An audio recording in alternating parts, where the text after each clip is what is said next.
tudo bem? Vamos iniciar nossa aula de ciências? Você deve estar se perguntando, aonde a minha tia Ju está? Eu estou gravando hoje da nossa biblioteca, um espaço aconchegante, acolhedor, renovado para receber vocês. Nós teremos esse momento aqui nos dias de sexta-feira com aulas de dinâmicas de leitura. Bom, voltando para a nossa aula de hoje, nós vamos estudar no capítulo 1 de Ciências sobre os sons, desvendando os sons. Peguem o livrinho didático na página 4. Vamos pegar o livrinho didático na página 4 e acompanhar a leitura com a tia Ju, ok? Como o som é produzido? Para que um violão produza o som, é necessário que as suas cordas sejam movimentadas. Precisamos fazer esse movimento aqui, não é mesmo? Para que a flauta produza o som, é preciso soprar o interior dela. Aí você pergunta, tia Ju, o que esses dois exemplos têm em comum? Crianças, nesses dois casos, foi necessário movimentar algum material para que o som desses dois instrumentos fossem produzidos, para que eles saíssem, para que a gente pudesse escutá-los. As pequenas vibrações do ar, causadas pela movimentação de materiais, formam as chamadas ondas sonoras. As ondas sonoras podem se propagar pelo ar, pela água ou por outros meios de materiais, como madeira, solo, concreto e entre outros, que no caso é o material do violão. Ao chegarem às nossas orelhas, essas ondas são percebidas como som. O som, ele pode se propagar no meio líquido e no meio sólido. Tia Ju, qual exemplo? Está aqui no nosso livro. Quando eu bato na porta, eu emito um som, ó. O som da madeira é o meio sólido e também o meio líquido, ou seja, o golfinho e as baleias, eles conseguem se comunicar debaixo d'água. Temos um joguinho rápido na página 5. Com base no texto, podemos dizer que o som é produzido quando há vibração de algum material ou quando não há vibração de algum material. Nós sabemos que o som é produzido quando há vibração de algum material, seja ele sólido ou líquido. Agora vamos estudar um pouquinho sobre o eco. Para isso, vamos ler a história em quadrinhos aqui do Cascão. Cascão diz assim: alô? Do outro lado, o Cascão ouviu a voz dele. Alô? Aí ele diz assim: esse eco é um barato. Eu gostaria de saber como funciona. O papagaio diz: como funciona? Que engraçado, não é? Você já teve a oportunidade de ouvir o eco da sua voz? Já? Ou não?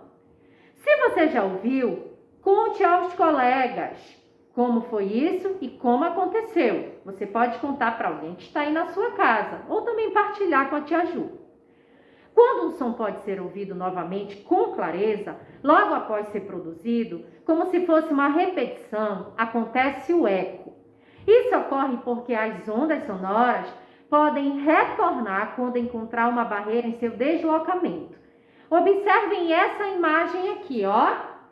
Ele fala alguma coisa e esse som retorna para ele, é como se tivesse uma barreira. Então, ele conseguiu se ouvir novamente. Na página 6, continuando. Ao encontrar uma barreira, as ondas sonoras são refletidas, ou seja, volta a direção à fonte de origem. No caso da imagem que vimos agora há pouco, o menino. Essa propriedade do som é chamada de reflexão. Essas características das ondas sonoras podem ser muito importantes para animais como morcegos, os golfinhos e as baleias. Eles emitem os sons e usam as ondas sonoras para retornar e desviar dos obstáculos, que é no caso do morcego também, né? Ou perceber a presença de outros seres vivos. A habilidade, crianças, que esses animais têm de conseguir se orientar por meio das ondas sonoras é chamada de ecolocalização. Ecolocalização. Observem aí a imagem do morcego. Ele está emitindo o som, as ondas sonoras retornando. Observe, nós temos aí o azul e o rosa para você conseguir perceber isso através da legenda. Olha aí, os morcegos eles utilizam as ondas sonoras para se orientar e desviar de obstáculos e encontrar o alimento. Essa habilidade é especialmente importante para animais que têm pouca visão e vivem em ambientes escuros, que é no caso do morcego. Na 7, o som da minha voz.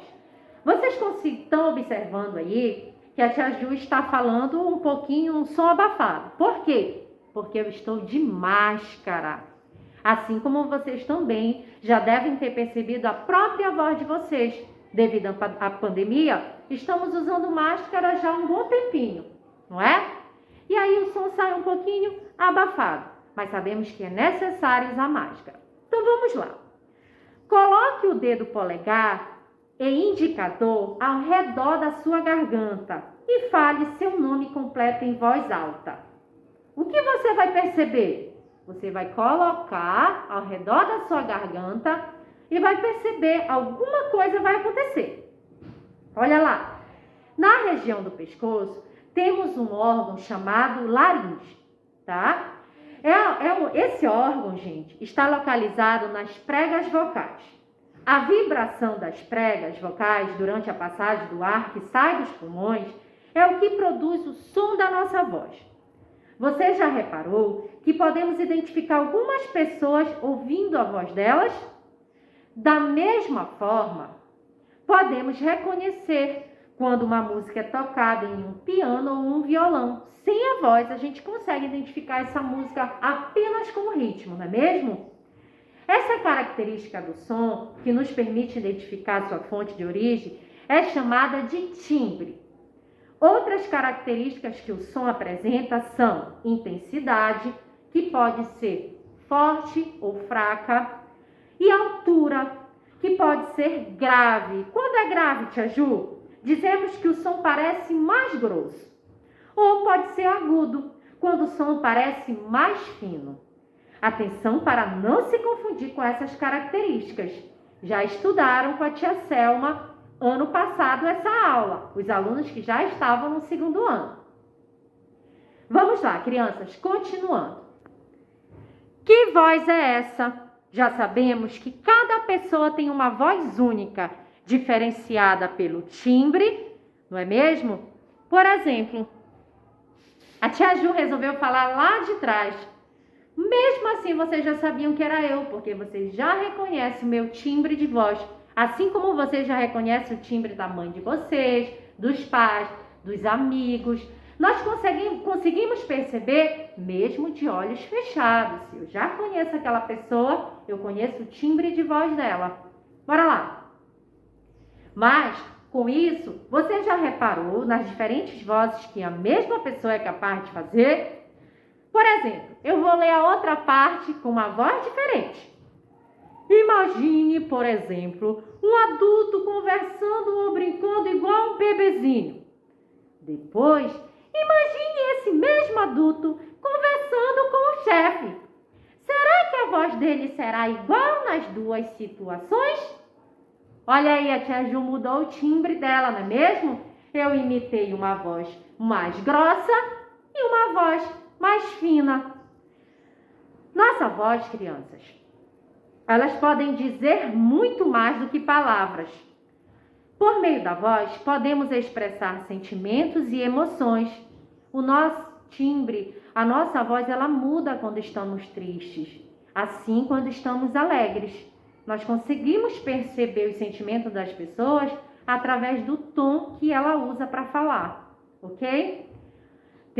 Tem pessoas que usam a voz para o meio profissional. São chamados os locutores de rádio, não é mesmo? Eles têm a voz muito bonita e eles usam isso para o trabalho. Esses exemplos que a tia Ju citou, por exemplo, eles mostram que temos controle sobre a produção da nossa voz.